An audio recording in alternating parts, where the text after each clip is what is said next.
I'm going to start this plenary lecture on a history of the multiple organ dysfunction syndrome. My name is John Marshall. I'm a surgeon and intensivist based in Toronto, Canada. I've been coming to these meetings for many, many years. I mistakenly thought this was the 41st. It's only the 40th, but you know, as you get older, you kind of lose track of numbers like that. But it's great to be back, great to see things taking place face to face, even though obviously we're in very changed times and we have to be cautious here. So this is a picture of 3 patients with what is very clearly the multiple organ dysfunction syndrome. They are obviously very sick, obviously at substantial risk of dying, and they're supported by multiple different technologies, machines and tubes sticking into every orifice to keep them alive, new machines and tubes being developed on a very regular basis. But if you look at this more fundamentally, this is what we as intensivists do. This is our day. We manage these tubes and machines. We decide, as Paolo said, when to do a tracheostomy, how to do the tracheostomy. This is the stuff of intensive care, but it's also, in many ways, the syndrome that kills our patients. I think that the basic clinical description of what we now call the multiple organ dysfunction syndrome has not been put forward better than it was about 2,000 years ago by Aulus Cornelius Celsus, who was a Roman physician around the start of the Common Era. And he defined the 4 cardinal signs of inflammation: rubor, which is redness; calor, which is warmth; dolor, which is pain; tumor, which is swelling. And then to that, Galen, about 50 years later, added loss of function. If you translate from the Latin, we have a very nice description of sepsis and the multiple organ dysfunction syndrome, which are occurring on a systemic rather than a local basis. And I think, in fact, what this underlines is that the processes that are responsible for inflammation and its consequences at a local site are the same processes that are impacting our patients, but are doing so on a systemic basis. There is a big difference, though, compared to Celsus's time, and even compared to several hundred years ago. This is a famous painting called The Doctor, and it shows that there was a time when all we really had to offer our patients was a kind word, a hand on our chin, our beard, because we were usually men, and empathy as we watched somebody either get better or die. There was very little we could actually do to intervene in that process. And it was only less than 200 years ago, in fact, in the United Kingdom, during a cholera outbreak in London, that it even became possible to provide the most basic kinds of support. So support as opposed to specific treatment of diseases. And this was introduced by William O'Shaughnessy. He was a physician looking after cholera patients. He had the bright idea, as he watched patients vomiting and having diarrhea and ultimately dying of dehydration, had the bright idea of trying to replenish the fluids and the salts that they were losing.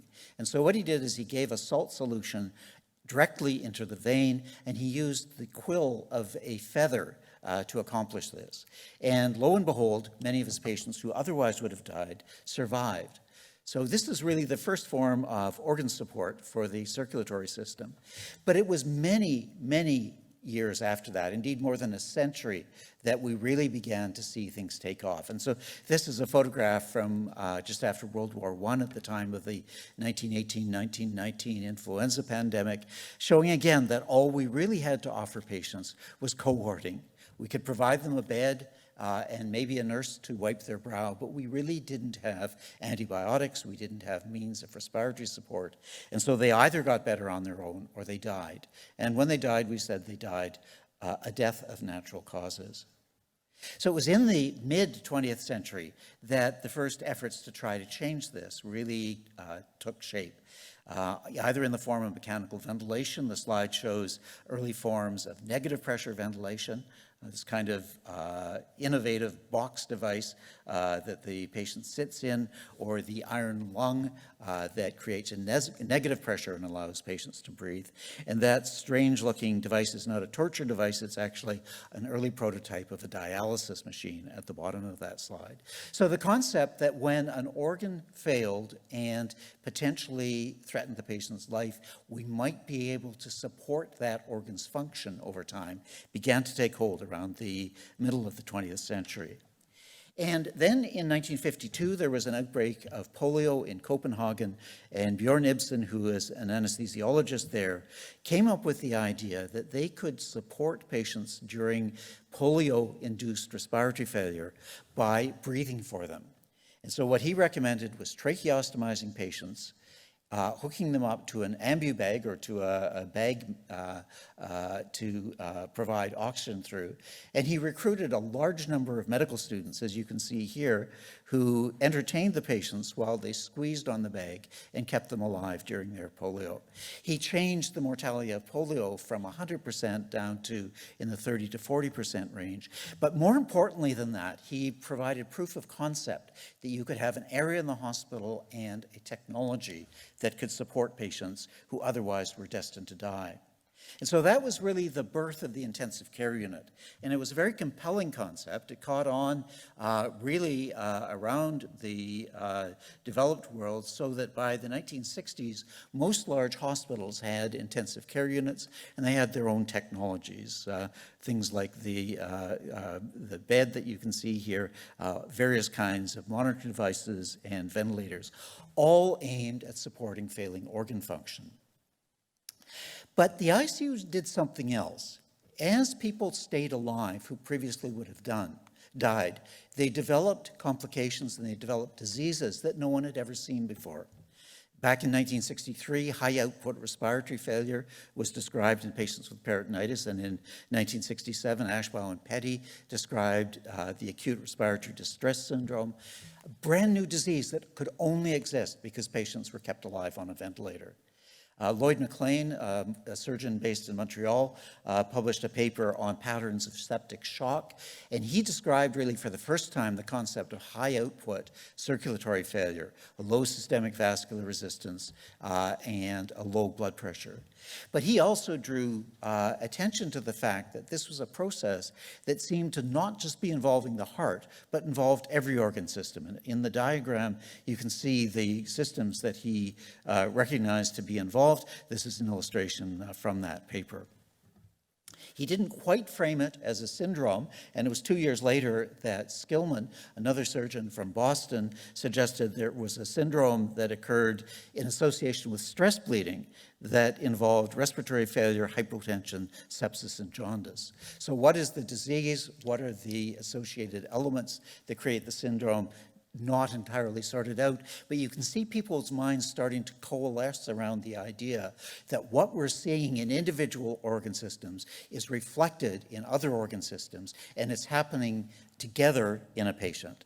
And so it was this concept that Arthur Bowie so nicely framed in an editorial he wrote back in 1975, where he said that in patients who have had an injury or patients who are critically ill, the limiting factor is not so much a system, but it's the interaction of the abnormal physiology in those systems. And he said, we can talk about this as a syndrome that I would call multiple systems failure. So this is the first formulation of MODS as a discrete disorder with perhaps some common underpinnings. And so it was natural that people would start to look to see what are these things that are responsible for this syndrome of organ dysfunction. And very early on, it became apparent that infection, and particularly undiagnosed and uncontrolled infection, was a common cause of organ dysfunction in the intensive care unit, even to the point that it was advocated that patients who developed organ dysfunction in the ICU should have a laparotomy because they likely had an unrecognized intra-abdominal infection. But it also became apparent that this could be infection in other organs, pneumonia being a common cause of the disorder. This was really when I started my surgical training back in 1980. This was one of the first papers I read, and it really got me interested in the whole phenomenon by Don Fry. He reported a group of patients with this syndrome that he called multiple system organ failure. And he drew attention to three really important concepts. One is that the mortality varies with the number of organ systems. It's 30% if you only had one failing system, 100% if you had four failing systems. You recognize that as well that there was perhaps a temporal relationship, and the organ systems he was looking at were respiratory, acute stress ulceration, liver failure, and renal failure. So he suggested perhaps there's a temporal sequence, and he also identified some important risk factors for the occurrence of this syndrome that included infection, but also included changes in circulatory dynamics and a shock state. So as this thinking began to take hold, it became apparent to many that while it was true that many patients with MONS had undiagnosed, uncontrolled infections, it was equally true that the majority did not. This happened after we treated the infection, and try as we might doing blind laparotomies, we would not find the undrained abscess of multiple organ failure. And so the concept arose that perhaps the bacterial flora of the gastrointestinal tract is serving as that undrained abscess of multiple organ failure.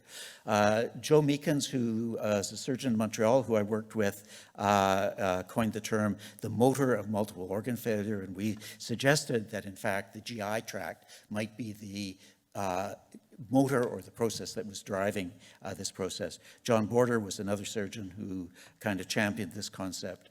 And we went so far as to actually culture what was growing in the stomach and upper GI tract of critically ill patients. And lo and behold, what we found is the same organisms they were becoming infected with were also growing in gastric, duodenal, proximal GI secretions. And they were growing in significant numbers, 10 to the 7th Pseudomonas, for example, in significant percentages of the patients. Those were the patients who had the most severe degrees of organ dysfunction. Those were the patients who were dying. And those were the patients who had line infections with staph epi or candida in the sputum. But it became apparent that even beyond this, that there were other nuances that we had to think about. This was a case report of a despondent lab worker who decided one day to do himself in by injecting a dose of E. coli endotoxin.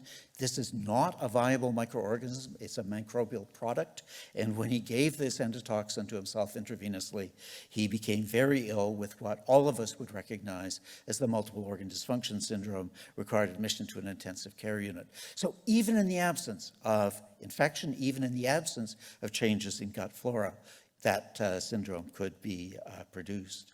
And in the 1980s, work by Kevin Tracy, Bruce Beutler, and Tony Cerami began to unravel what was going on. That in the setting of bacterial infection, the body produced a number of endogenous mediator molecules, tumor necrosis factor being one of the most important ones of these, that were actually responsible for the systemic abnormalities that were going forward. So the focus kind of shifted from the bacterium as the trigger, whether it was in the gut or in the lung, and even endotoxin as a trigger, to what the host was doing, the response of the host in the causation of disease. And we are seeing this still with the emergence of CAR T-cell therapy for hematologic malignancies. It's a therapy that activates the immune system. Those patients, one of the complications is the development of organ dysfunction. And so again, this is a sterile stimulus producing this classical syndrome of MODS. Now, so we looked at microorganisms, the host response, but even beyond this, I think we need to look at the role of the doctor. We classically saw ARDS as a disease of the lung, diffuse pulmonary infiltrates, and you know the criteria for it. But it was only when we began to look at ARDS using the CT scan that we began to appreciate that there was more going on in the patients. Because what was seen in the CT scan is this was not homogeneous lung injury, it was regional injury. And specifically, it was air trapping and cyst formation in the antidependent portions of the lung and consolidation in the dependent portions of the lung. And what this reflects is what we were doing to our patients. We were nursing them in bed, supine, secretions were pooling, and we were giving them high tidal volumes and over-distending the non-dependent portions of the lung. So when ARDSNet published their landmark study back in 2000, they were able to show that if you simply reduced the stretch on the lung by reducing the tidal volume, you could improve survival by 9% in acute respiratory distress syndrome. So really dramatic impact by avoiding this iatrogenic injury. More than that, in that study, Marco Ranieri did an analysis of circulating cytokine levels in stratified patients by the group they were in. And what he showed is there was a reduction in inflammatory cytokine levels in patients in lung protective ventilation group and an increase in those patients in the conventional group. So the doctor is actually responsible for inducing the cytokine response that is damaging the patient. In an animal model, you can even connect this with organ dysfunction more directly. This was work by Yumiko Imai, showing that in rabbits, if you overdistended their lung with injurious ventilation, you could induce apoptosis of renal epithelial cells. So remote organ injury secondary to iatrogenic lung injury. So there are other forms of iatrogenic injury, though, and I think that in the current era, a lot of our focus really needs to be on what are we doing that's harming the patient. Giving too much fluid. Fluid is a component of the acute respiratory distress syndrome. It creates a number of different challenges for the patients. And it is apparent, although there's still much more work to do, that if you restrict the amount of fluid you give to patients, they will do better. How much should you restrict it is not clear. How should you restrict it is not clear. This is a fertile area for more work. But the general philosophy of not administering fluid willy-nilly, I think, is one that is really taking hold. In fact, here's a study that even suggests during the resuscitative phase, a more conservative approach to resuscitation may do better. This comes from the Scandinavian Critical Care Trials Group, the classic study which showed, in fact, a reduction in renal dysfunction if you avoided too much fluid. There are many other things that we do that we found out actually make the situation worse. We were enthused about normalizing glycemia for a while on the basis of Greet Vandenberg's landmark study. The Nice Sugar study suggested that this actually was harmful. Not massively so, but it was not beneficial. So I want to close this talk by just underlining a few things. I've used the term syndrome. I think as physicians, we tend to throw that word around loosely, particularly intensivists, because we take anything that we don't understand, put syndrome at the end of it, and think we now understand it and we know how to treat it. But a syndrome is defined as a group of signs and symptoms that occur together and characterize a particular abnormality or condition. And so by that definition, I think it's fair to say that this global complex process is indeed a syndrome. It's an enormously complex syndrome because it doesn't have a single cause. It's a syndrome that results from the interaction of multiple different factors. The original insult that the patient sustained, the response the patient mounted to that insult, the cytokine and innate immune response to that thing, and the response of the doctor to that combination of processes, the insult and the response of the patient. Where we now have the greatest potential to intervene is in what we do. And so I think a focus on minimizing iatrogenic harm in MODS is critical. And even in the way we describe MODS, we see this kind of intrinsic interaction between deranged physiology and what we're doing. There are multiple scoring systems for it, the SOFA score, the MODS score, but they just make the point that we are looking at the systems that we can support the lungs, the kidneys, the cardiovascular system, and often we are describing them by the support we provide. Need for mechanical ventilation, dose of vasopressors. But we know that some of that support is actually causing the injury. So it's a very complex kind of situation that we find ourselves in. And it's important because if you look at trials of patients with ARDS, those interventions that have had the biggest effect have been those that target the ventilator and the way the ventilator interacts with the patients. We've been largely ineffectual with pharmacologic interventions that target the response of the host. So changing what the doctor does rather than changing how the host is responding seems to be the most useful approach. And it's also useful to rethink our terminology. We use the phrase acute respiratory distress syndrome as though this is a thing. If we use the term ventilator-induced lung injury, indeed, we now focus on one of the causes that we can modify and potentially benefit patients. So I think the basic principle here is that any intervention that we provide our patients may save their lives, but it also carries the risk. And we need to shift our thinking more to defining the risk and moving a bit away from the enthusiasm with applying the specific interventions. And in that sense, MODS is the ultimate iatrogenic disorder. It's the ultimate doctor-caused disorder. These patients only have it because they are alive now because we've intervened. So in the absence of the doctor, the patient would have died of natural causes. But after we've intervened, everything we do shapes the future clinical course of that patient and is responsible for all of the iatrogenic dimensions of the process. So thank you very much again for your attention today, for the opportunity to come back to Brussels. Good day.